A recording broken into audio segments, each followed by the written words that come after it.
தமிழ்நாட்டினுடைய தென்பகுதியில் ஒழிக்கப்பட்ட கள்ளச்சாராயம் தமிழ்நாட்டினுடைய வடபகுதியில் ஏன் ஒழிக்கப்பட முடியல? வீரப்பனை ஒழித்த காவல்துறை ஏன் கள்ளச்சாராயத்தை ஒழிக்க முடியல? கள்ளக்குறிச்சி டவுன் போலீஸ் ஸ்டேஷனுக்கு 300 அடி தொலைவில் கள்ளச்சாராயம் விற்கப்படுகிறது. காவல்துறை தெரியாதா? சாராயம் கலக்கப்படுகிறது, விற்கப்படுகிறது, மெத்தனால் விற்கப்படுகிறது, எரிசாரை விற்கப்படுதுன்னா காவல்துறை கலைச்சிருங்க. இது ஆட்சி, திமுக ஆட்சியை முதலமைச்சர் கவனத்துக்கு தெரியுமா? அது தெரியும், ஒன்றும் பண்ண முடியும். அதாவது லாண்ட் ஆர்டருக்கு மாமூல், மதுவிலக்கு பிரிவுக்கு மாமூல், ஆளுங்கட்சிக்கு மாமூல், 3 பேருக்கு மாமூல் கொடுத்து சாராயம் விற்கக்கூடிய இந்த கன்றுக்குட்டிகள், பல கன்றுக்குட்டி இன்னும் இருக்கு. ஒரு கன்றுக்குட்டி தான் இப்போ ஜெயிலுக்கு போயிருக்கு. அது லிஸ்ட் காவல்துறைக்கும் தெரியும், மதுவிலக்கு காவல்துறைக்கும் தெரியும். மாமூல் வாங்குவதற்கு மட்டுமே அவர்களை பயன்படுத்திக் கொள்ளுங்கள். செத்து போனதால அந்த கள்ளச்சாராயம் குடிச்சு செத்துருக்கான். இவன் அந்த துக்கம் கேட்க போனவன் 10 அடிக்கு அந்த பக்கம் சாராயம் விற்குது, அதை குடிச்சு நீங்க வந்து உட்காந்துருக்கு. அவ்வளோ பேர் சாப்பிடும். அப்போ அரசு இயந்திரம் செயல் இழந்து போயிடுச்சு. காவல்துறை சாராயம் விற்கிறத தூண்டி ஆளுங்கட்சி ஆதரவு பிளஸ் காவல்துறை மாமூல் ரெண்டும் தான் சாராயம். இது மலையில சாராயம் காட்சி விற்கப்படுவதற்கு பதிலாக அவசரமா வேணும்னா எத்தனால் மெத்தனால கலந்து வாட்டர் வாங்கறதுக்கு வழி இல்லாத அடித்தட்டு மக்கள் தான் 50 ரூபாய்க்கு பேக்கெட் சாராயம் வாங்க. இந்த மார்க்கெட்டே தலித் மக்களை நோக்கி தான் இந்த சாராய வியாபாரம் நடக்கும். தலித் மக்கள் டார்கெட் பண்ணப்படுறாங்களா? இதுதான் உண்மையான காரணம். அதுதான் செத்து போன அத்தனை பேருமே தலித் மக்கள் தான். நீங்க மாத்துறது சண்முகத்தை மாத்தணும் இல்லை, அவர் மேலே இது வரைக்கும் கை வைக்கல. ஆனால் அவர் தான் முக்கிய புள்ளி அதில் இருந்திருக்காரு அப்படின்னு சொல்லி ஏற்கனவே நம்மளுடைய நேர்காணலில் தராரகமே பேசியிருக்காரு. அந்த தகவல்லாம் வெளியில் வருது. ஏன் அவர் மேலே எந்த நடவடிக்கை இருக்கு? சண்முகம் ஆளுங்கட்சிக்கு ரொம்ப வேண்டிய.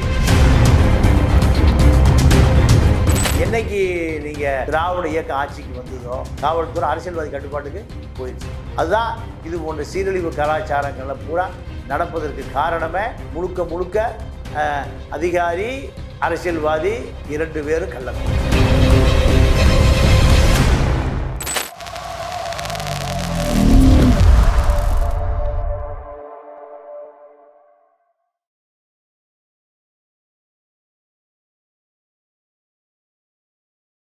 ஐத்தமிழ் நேயர்களுக்கு வணக்கம். இன்றைய நேர்காணலில் நம்முடைய இணைந்திருப்பவர் மூத்த பத்திரிகையாளர் திரு பாண்டியன் அவர்கள். அவரிடம் நடப்பு அரசியல் குறித்து விவாதிக்கலாம். வணக்கம் சார். வணக்கம். எப்படி இருக்கீங்க? நல்லா இருக்கேன். இப்போ கள்ளக்குறிச்சியில் கள்ளச்சாராயம் அருந்தி கிட்டத்தட்ட 50க்கும் மேற்பட்டவர் உயிரிழந்ததாக தகவல் வந்திருக்குது. இன்னும் கூடுதலாக பலி எண்ணிக்கை அதிகரிக்கும் அப்படின்ற ஒரு அச்சமும் இங்கே நிலவிட்டுருக்கு. இந்த விவகாரத்தில் இன்னும் தமிழ்நாடு முழுக்க மிகப்பெரிய அதிர்வலை ஏற்படுத்தியிருக்கு. எதிர்க்கட்சிகள்லாம் கடுமையான விமர்சனத்தை முன் வச்சுட்டு இருக்கிறாங்க. எடப்பாடி பழனிசாமி பதவி விலக வேணும் அப்படின்னு சொல்லி சட்டப்பேரவையிலேயே அமளியில் ஈடுபட்டிருக்கிறாங்க அதிமுக சட்டமன்ற உறுப்பினர்கள். அவர்களுக்கு குண்டுகட்டாக வெளியேயும் ஏற்றப்பட்டிருக்கு. இந்த சம்பவத்தில் பின்னணியில் பல்வேறு அரசியல் புள்ளிகளும் இருக்கிறாங்க அப்படின்ற தகவல்லாம் வெளியில் வந்துக்கிட்டே இருக்குது. இதில் முக்கிய நபராக கண்ணுக்குட்டி என்கிற ஒரு நபர் கைது செய்யப்பட்டிருக்கிறாரு. கிட்டத்தட்ட இவர் 30க்கும் மேற்பட்ட வழக்குகளில் கள்ளச்சாராய வழக்குகளிலே கைது செய்யப்பட்டிருக்கிறார் அப்படின்ற தகவல்லாம் வெளியில் வருது. யார் இந்த கண்ணுக்குட்டி? இந்த கள்ளச்சாராய விவகாரத்தில் இன்னும் எத்தனை புள்ளிகள்லாம் இருக்கிறாங்க? இல்லை, கள்ளச்சாராயம் என்பது தமிழ்நாடு முழுக்க, அதாவது தமிழ்நாட்டுடைய தென்பகுதி கள்ளச்சாராயம் ஒழிக்கப்பட்டு விட்டார். தென்பகுதியில் கள்ளச்சாராயமே இல்லை. நீங்கள் திருநெல்வேலி மாவட்டத்தில் மேற்கு தொடர்ச்சி மலை ஆரம்பமாகுது. பல சிற்றாறுகள், பேராறுகள் எல்லாம் உருவாகக்கூடிய அந்த தமிழ்நாட்டினுடைய தென்பகுதி முழுக்க மதுரை வரை கள்ளச்சாராயம் என்பதே இல்லை. இது எப்படி சாத்தியம்? தமிழ்நாடு வட மாவட்டங்களில் கள்ளச்சாராயம் ஒழிக்கப்படவில்லை. இது எப்படி சாத்தியம்?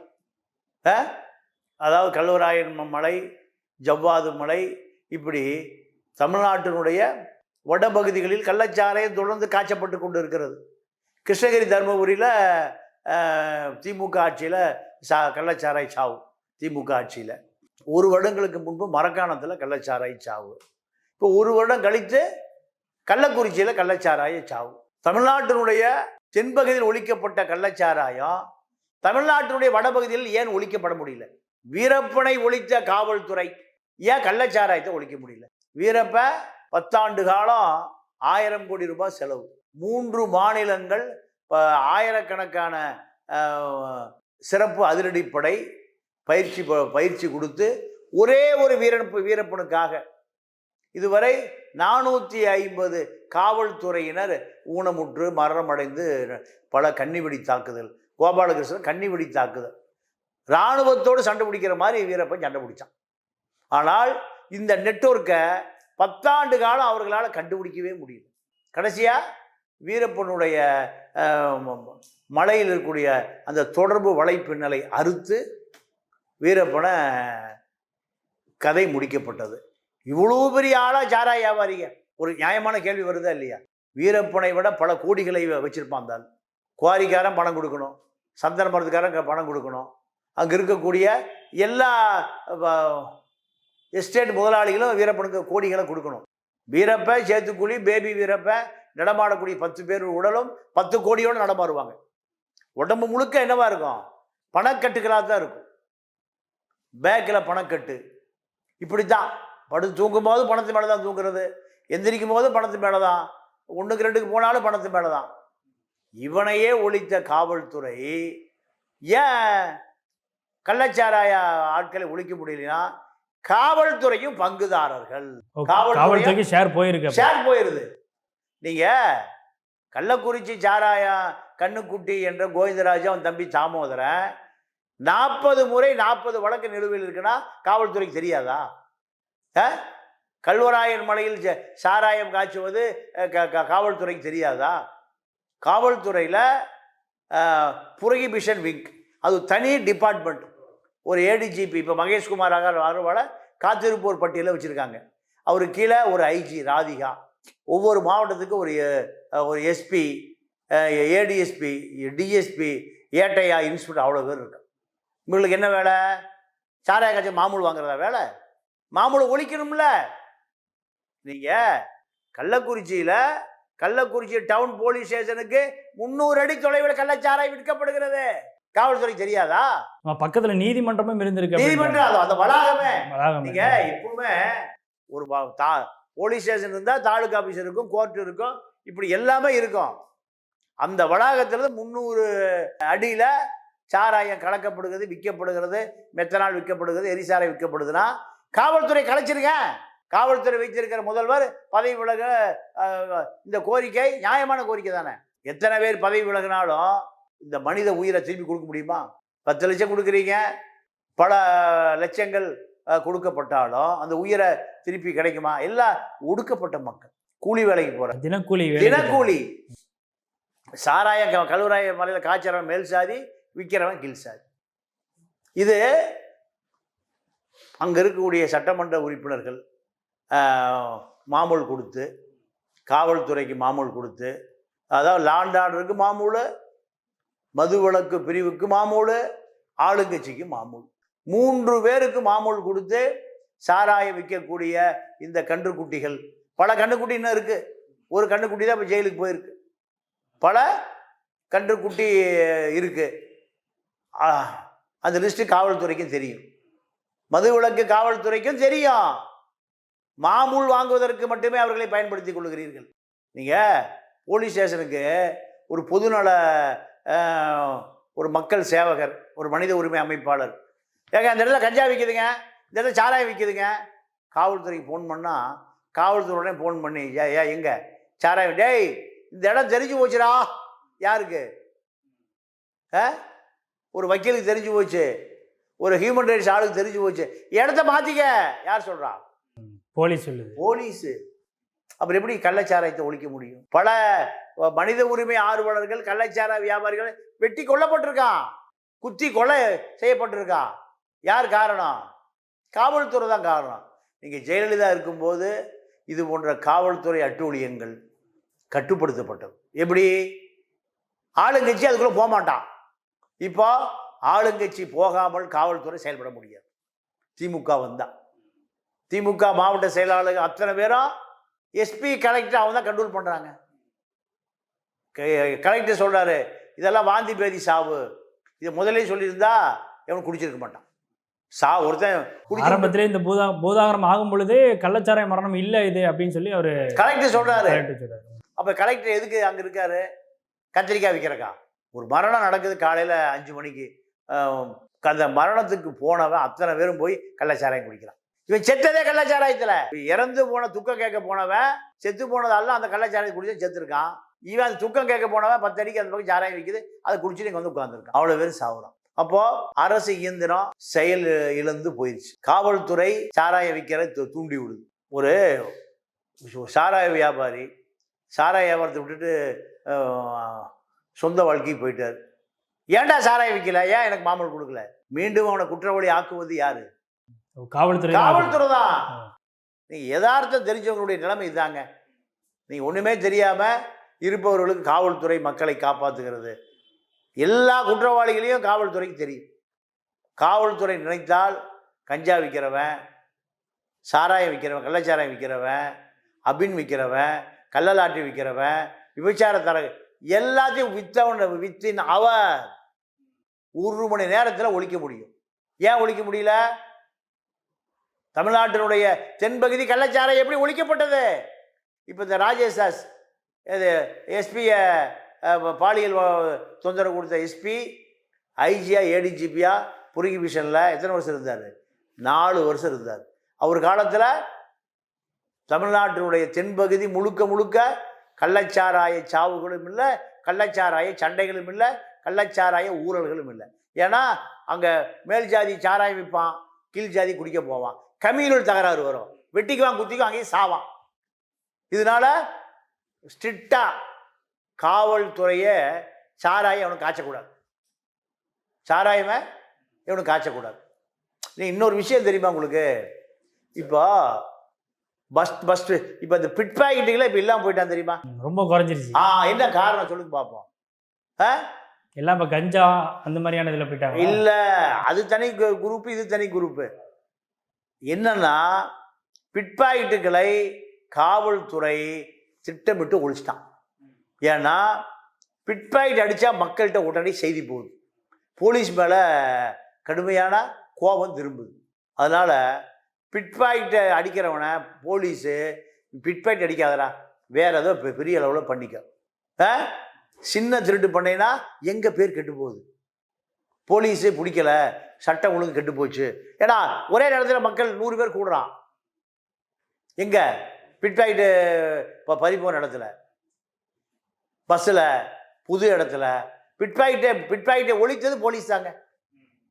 பிட் பாக்கெட்டுகளை ஒழிச்சதே போலீஸ் தான். தமிழ்நாட்டினுடைய தென்பகுதியில் எப்படி போலீஸே கள்ளச்சாராயத்தை ஒழிச்சிருச்சோ அதே போல் பிட் பாக்கெட்டுகள் ஒழிக்கப்பட்டது காவல்துறையால் தான். காவல்துறை நினைச்சா கல்வராய மலை, சேர்வராயன் மலை, ஜவ்வாது மலை, தமிழ்நாட்டினுடைய தென்பகுதி இருக்கிற சாராய ஊழல்களை ஒழிக்க முடியும். ஆனால் காவல்துறை ஆளுங்கட்சி இரண்டும் அது சாராய வியாபாரிகளை ஊக்குவிக்கிறது. நீங்கள் சாராயம் காய்ச்சுவதற்கு மூலப்பொருளை வாங்கிட்டு குட்டியானையில் ஏற்றிட்டு கல்வராய மலைக்கு நிறைய வண்டி போகுதுங்கிறான், மக்கள் சொல்கிறான். இதில் குறிப்பாக சில பகுதிகளை மையம் போட்டே சொல்கிறாங்க. ஏன்னா நேற்று செய்திகளில் வந்ததெல்லாம் சங்கராபுரம், கள்ளக்குறிச்சி, ஏத்தாப்பூர், கருணாபுரம், ஆத்தூர், சின்ன சேலம் இந்த பகுதிகளெல்லாம் அதிகமாக கள்ளச்சாராயம் விற்கப்படுது அப்படின்னு சொல்லி வருது. இப்போ இதை ஒட்டி கடந்த 1 வருஷத்துக்கு முன்னாடி நடந்த சம்பவமும் நம்ம வந்து தொடர்புபடுத்தி பார்க்க வேண்டியது இருக்குது. ஏன்னா மரக்காணமும் இதுவும் நீங்கள் சொல்லக்கூடிய இந்த தென்பகுதிகளில் இருக்கக்கூடிய மாவட்டங்கள் தான். இந்த மாவட்டத்தை ஒட்டி இந்த சரௌண்டிங்குள்ளேயே வந்து கள்ளச்சாராய புழக்கம் அப்படின்றது அதிகமாக இருக்குது. இப்போ இந்த விஷயங்களுக்கு எல்லாம் வந்து அந்த அளவுக்கு வந்து ஒத்துழைப்பு கொடுத்தது அரசியலுடைய பின்புலம் இல்லாமல் இருக்காது. கண்டிப்பாக. இப்போ நீங்கள் சொல்லுகிற பகுதி பூராமல் நீங்கள் இந்த கள்ளச்சாராயம் எப்படின்னு 2 வகையான சாராயம். ஒன்று ஊறல் போட்டு வடிக்கிறது ஒரு சாராயம், இன்னொன்று அதே சாராய எஃபெக்டை கெமிக்கலில் கொண்டு வந்துடலாம். அதில் தான் இப்போ சாகிறது. நம்ம மெத்தனால் இது மாதிரி யார் அது சாராய மாதிரி இருக்கான்ல, அவனுக்கு இன்ஸ்டண்ட்டாக சரக்கு வேணும். எப்படி ஃபாஸ்ட் ஃபுட்டு கடையில் போய் சாப்பிட்றோம், உட்கார்ந்தோடனே டேபிளில் வந்துடணும். எது ஃபாஸ்ட் ஃபுட்டு. சில இடங்களில் போனீங்கன்னா நீங்கள் ஆர்டர் கொடுத்த பொருள் தயார் செய்து வருவதற்கு காலதாமதம் காத்திருக்குன்னு போர்டு வச்சுருப்பான். நீங்கள் சொன்ன பிறகு தான் நீங்கள் ரோஸ்ட் போடுவான், நீங்கள் சொன்ன பிறகு தான் தோசை போடுவான், ஆனியன் ரோஸ்ட் போடுவான். அப்போ இதெல்லாம், ஆனால் இது காய்ச்சுவது கள்ளச்சாராயம்.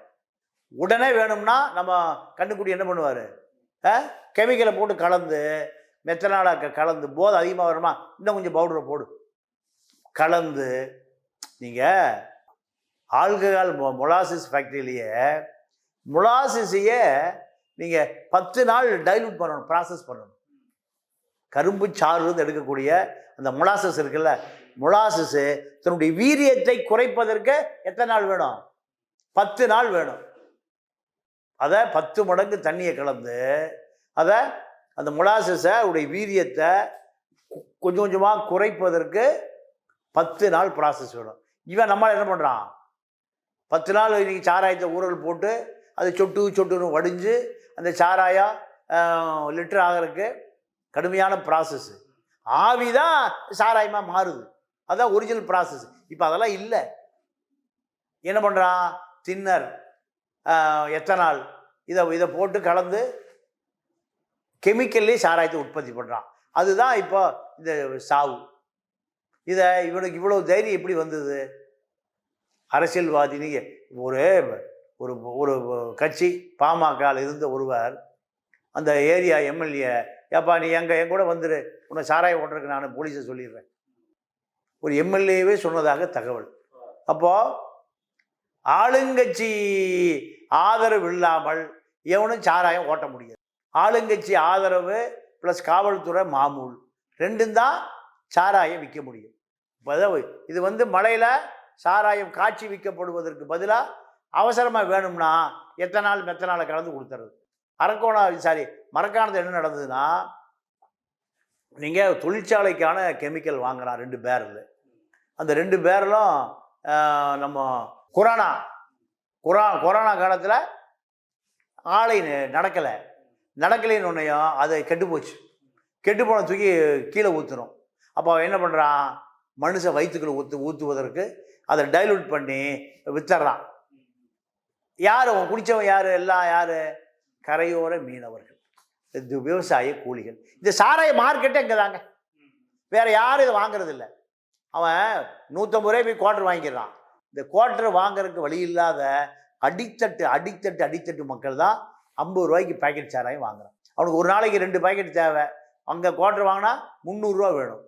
இது 100 ரூபாயில் வேலை முடிஞ்சிருது. அப்போ இந்த மார்க்கெட்டே தலித் மக்களை நோக்கி தான் இந்த சாராய வியாபாரம் நடக்குது. அப்போ தலித் மக்கள் டார்கெட் பண்ணப்படுறாங்களா?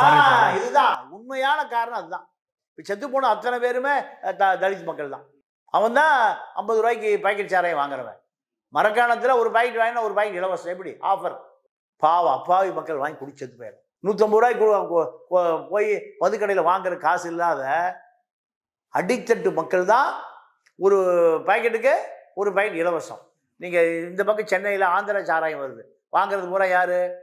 இந்த வட சென்னையில் இருக்கிற மீனவர் மக்கள், சுத்திகரிப்பு தொழிலாளிகள், சென்னையில் இருக்கக்கூடிய கூலிகள், தொழிலாளிகள், ஹார்பர் லேபர்கள். டார்கெட் அங்கே தான். எங்கே தாழ்த்தப்பட்ட மக்கள் இருக்கானோ அங்கே தான் இந்த கள்ளச்சாராய மார்க்கெட். இதை ஏன் காவல்துறை நுண்ணுரிமை பிரிவு ஏன் செய்ய முடியல? வீரப்பனை ஒழிச்ச உங்களால் முடியுதா இல்லையா? வீரப்பனை ஒழிச்ச உங்களால கள்ளச்சாராயத்தை ஒழிக்க முடியலனா இது யாரை நீங்கள் கதை சொல்லுவது? திமுக ஆட்சி காலத்தில் மாவட்ட செயலாளர்கள் தான் காவல்துறை கண்காணிப்பாளர்கள், மாவட்ட செயலாளர்கள் தான் மாவட்ட ஆட்சியாளர்கள். திமுக வந்தால் வந்துடும். இது கருணாநிதியால் உருவாக்கப்பட்ட கொள்கை ஃபார்முலா. இவர்கள் திமுக ஆட்சியில தான் இப்போ அதிகமாக இந்த கள்ளச்சாராய விவகாரங்கள் பூதாகரமாகுதா? காவல்துறை கட்டுப்பாடு இல்லை. காவல்துறை மாவட்ட செயலாளர் கட்டுப்பாட்டு போய் எஸ்பி கட்டுப்பாடு இல்லை. நீங்கள் கள்ளக்குறிச்சியில் மீனான்னு சமாய் சிங் மீனாவுக்கு கள்ளக்குறிச்சி எங்கே ஆரம்பிக்க எங்கே முடியுதுன்னு தெரியாது. இங்கே இருக்கிற உள்துறை செயலாளர் மீனா அந்த மீனாவை கள்ளக்குறிச்சிக்கு அனுப்புகிறார். இதுதான் இங்கே மீனா அரசியல் தான் நடக்குது. அவருக்கு என்ன கள்ளக்குறிச்சி தெரியும்? அங்கே இருக்கக்கூடிய சண்முகம், அவர் தான் எஸ்பி இன்ஸ்பெக்டர், அவர் தான் 10 வருஷம் அந்த சீட்டில் இருக்கார். நீங்கள் மாற்றுறது சண்முகத்தை மாற்றணும். இல்லை, அவர் மேலே இது வரைக்கும் கை வைக்கல, ஆனால் அவர் தான் முக்கிய புள்ளி அதில் இருந்திருக்காரு அப்படின்னு சொல்லி ஏற்கனவே நம்மளுடைய நேர்காணலில் தடாரகிமே பேசியிருக்காரு. அந்த தகவல்லாம் வெளியில் வருது. ஏன் அவர் மேலே எந்த நடவடிக்கையும் எடுக்கலை? சண்முகம் ஆளுங்கட்சிக்கு ரொம்ப வேண்டியவர். யாருக்கு வேண்டியவர்? பொன்முடிக்கு வேண்டியவர், ஏவா வேலுக்கு வேண்டியவர். எஸ்பியை மாற்றலாம். எஸ்பி இன்ஸ்பெக்டர் தானே அத்தனை கட்டுப்படுத்துகிறவர். அவரே நீங்கள் மாற்றலை. காரணம், நீங்கள் புது ஜெயச்சந்திரன் ஒரு எஸ்பி இருந்திருக்காரு. இவர்கள் டார்ச்சர், ஏவா வேலு, பொன்முடி டார்ச்சரை, வசந்த ராமச்சந்திர, உதயசூரிய இவர்கள் டார்ச்சரை தாங்க முடியாமல் வேலையை விட்டே போகிறாருங்க. யார்? ஏட்டையா இல்லை, எஸ்ஐ இல்லை, இன்ஸ்பெக்டர் இல்லை, யார்? எஸ்பி ஜெயச்சந்திரன் பேர். விஆர்எஸ் கள்ளக்குறிச்சியிலேருந்து தப்பி ஓடுறாரு. இது ஆட்சி, திமுக ஆட்சியை முதலமைச்சர் கவனத்துக்கு தெரியுமா? அது தெரியும், ஒன்றும் பண்ண முடியாது. நீங்கள் நேர்மையான அதிகாரி தான் ஐஜின்ட்டு செந்தில் வேலை, ஒன்றும் பண்ண முடியாது. அருண் ஏடிஜிபி நேர்மையான அதிகாரி தான், ஒன்றும் பண்ண முடியாது. ஏவா வேலையும் பொன்முடி விரட்டி விட்டிங்கன்னா ஆட்சியை கவுந்து போயிடும். ஆட்சிக்கு தேவையான பணத்தை, தேர்தலை சந்திப்பது பூராமே இவர்கள் தான். இவர்களுடைய ஆதிக்கம் இந்த விவகாரத்தில் அதிகமாக இருந்தது. எல்லா விவகாரத்திலையும் சார் மாவட்டத்தில் நடக்கிற சட்ட ஒழுங்கு பிரச்சனைக்கு பூராமே அந்த மந்திரிகள், மாவட்ட செயலாளர் சார் காரணம், தமிழ்நாடு முழுக்க. அப்போது நீங்கள் நடவடிக்கை எடுத்துருக்கணுமா இல்லையா? நான் திருப்பி திருப்பி கேட்குறது அதுதான். தமிழ்நாட்டினுடைய தென் மாவட்டங்கள் இல்லாத கள்ளச்சாராயம் ஏன் வட மாவட்டங்களில் இருக்குது? அங்கே தேவேந்திர கூட வேளாளர் மக்கள் மத்தியில் அவேர்னஸ் இருக்கு. இங்கே தலித் மக்கள் மத்தியில் எந்த வகையான அந்த மக்களுக்கான அரசியலே இல்லை. அப்போ அந்த மக்களுக்கான அரசியல் இல்லைன்னா எடுப்பார் கைப்பிள்ளை, யார் வேணால் அவர்களை பயன்படுத்தி கொள்ளலாம். அவர்களுடைய உயிரே மிக சாதாரணம், விட்டில் பூச்சிகளை போல அவர்களுடைய உயிர். இப்படி நினைக்கிற அரசியல்வாதி, அதிகாரி. இதுதான் அது காரணம். அவர்களுக்கான அரசியல் இருந்தா நீங்க அங்க அந்த 30 ரூபா 50 ரூபா சாராய பாக்கெட் போயிருக்குமா? எங்கேயுமே போறது இல்லையே. அவர்களாம் டார்கெட் இந்த சாராய பாக்கெட் 30 ரூபா 50 ரூபா விஷச்சாராய பாக்கெட்டுடைய டார்கெட்டை சமூகத்தில் அடித்தட்டு தலித் மக்கள் தான். எப்போ பாரு சாகர பூரா அவன் தான். இந்த மரக்காணத்தை செத்தது தலித் விவசாய கூலிகளும் ஃபிஷர்மேனும். இப்போ செத்தது முழுக்க ஃபிஷர்மேன், சாரி தலித் மக்கள். கிருஷ்ணகிரி தர்மபுரி செத்து போனது தலித் மக்கள். கள்ளச்சாராய சாவுனால தலித் 100 குடும்பம் அநியாயமாக அழிஞ்சு போயிடும். இதை தடுப்பதற்கு காவல்துறை அதிகாரியே எஸ்பி மாற்றினா போதுமா? மகேஷ்குமார் அகர்வால் காத்திருப்போர் பட்டியலுக்கு போனால் போதுமா? இதுக்கு ஒழிப்பதற்கு என்ன திட்டம் வச்சுருக்கீங்க? இது ஒழிக்கப்படுமா? இல்லை சாராயம் காய்ச்சறவன் ஜவ்வாது முளைக்கும், கழுவராய முளைக்கும், குட்டி யானையில் சர்க்கரையும் பேரலும் விறகும் நவச்சாரமும் ஆளும் ஏறி போயிட்டு தான் இருக்கான். காவல்துறை நினைத்தால் கஞ்சா விற்பவன், கள்ளச்சாராயம் விற்பவன், கள்ள லாட்டரி விற்பவன் 3 பேரையும் நீங்கள் அவர்களை அந்த தொழிலிலிருந்தே விரட்ட முடியும். 40 கேஸ் இருக்குது கண்ணுக்குட்டிக்குன்னா, இப்போ 41 கேஸே வந்துருச்சு.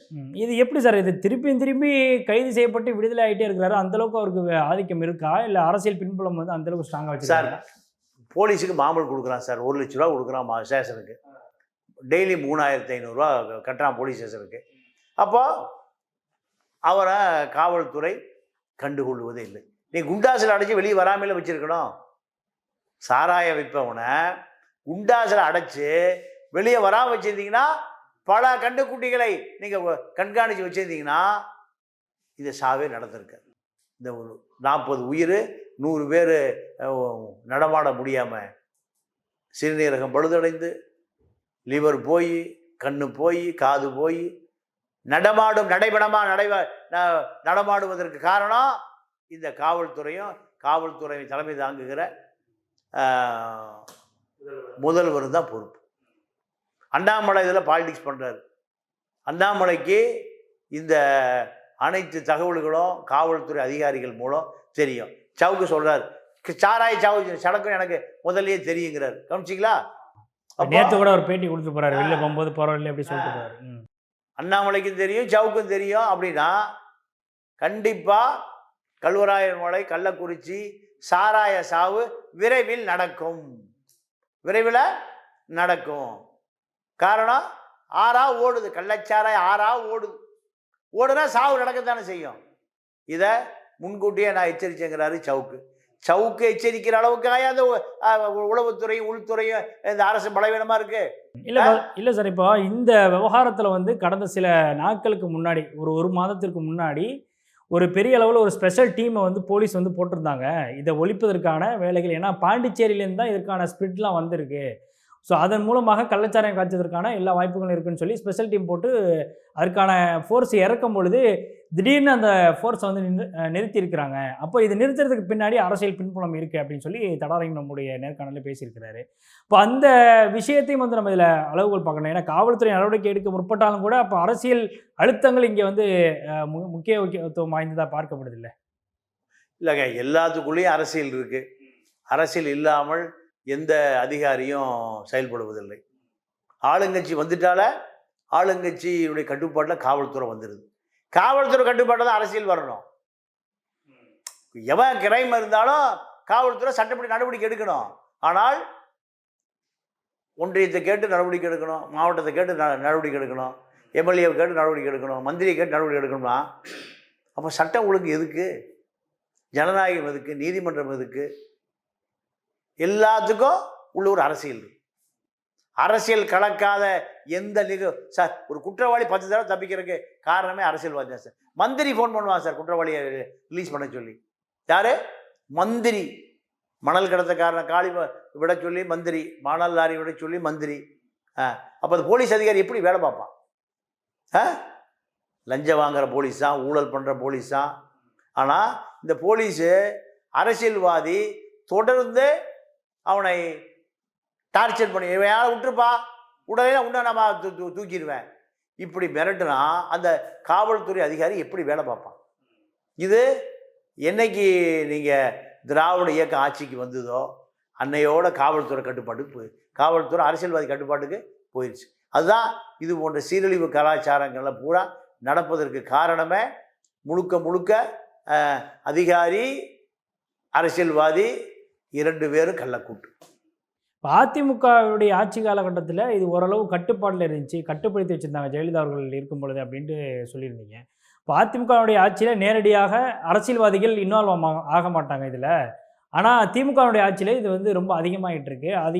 திமுகவுடைய சேர்ந்த மாவட்ட செயலாளர்கள்லேருந்து அமைச்சர்கள் முதற்கொண்டு இதில் தனித்துவமாக வந்து இதில் முக்கிய பங்காற்றுறாங்க அப்படின்னு சொல்கிறீங்கல்ல. அப்போது திமுகவுடைய ஆட்சியில் மட்டும்தான் இந்த கள்ளச்சாராய விவகாரமாக இருக்கட்டும், இல்லை மற்ற குற்ற பின்னணி சம்பவங்கள் எல்லாமே வந்து திமுகவுடைய ஆட்சியில் தான் அதிகமாகிட்டு இருக்கு அப்படின்றீங்க?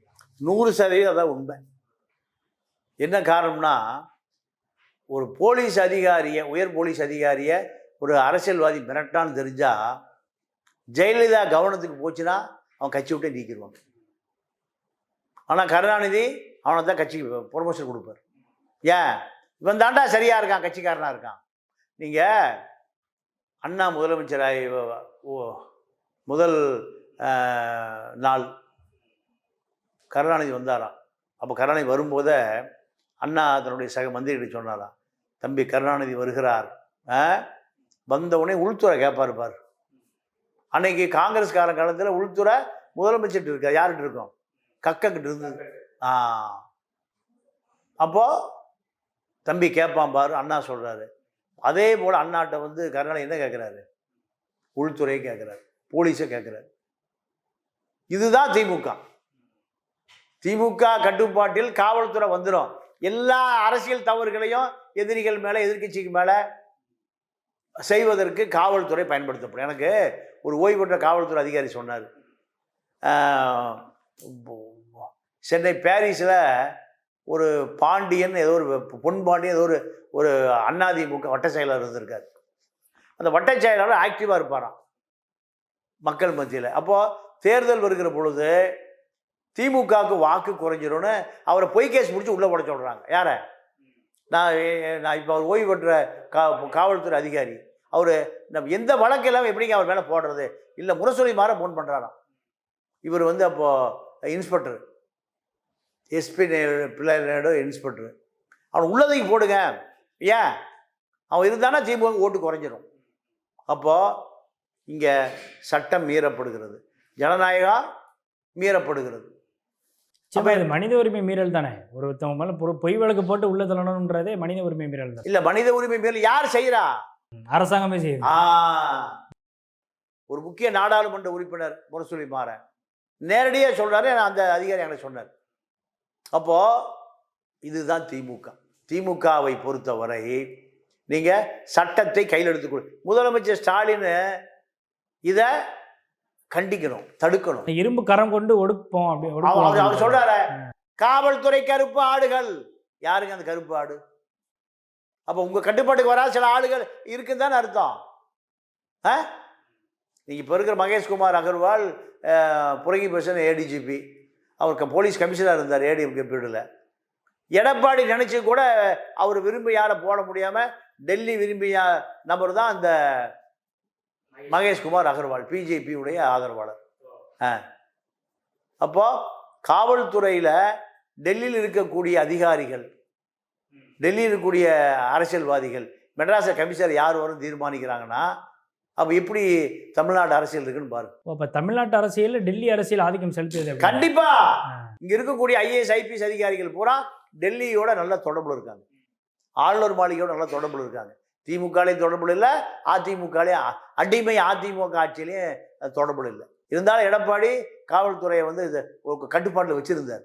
டெல்லி பாதி கட்டுப்பாடு, எடப்பாடி பாதி கட்டுப்பாடு. ஆனால் இப்போ திமுகவில் அதே நிலைமை தான். பாதி பேர் டெல்லிக்கு உளவு சொல்லுகிறவர்களாகவும் திமுக அரசு கட்டுப்பாட்டில் வராத அதிகாரிகளாகவும் இருக்கிறார்கள்.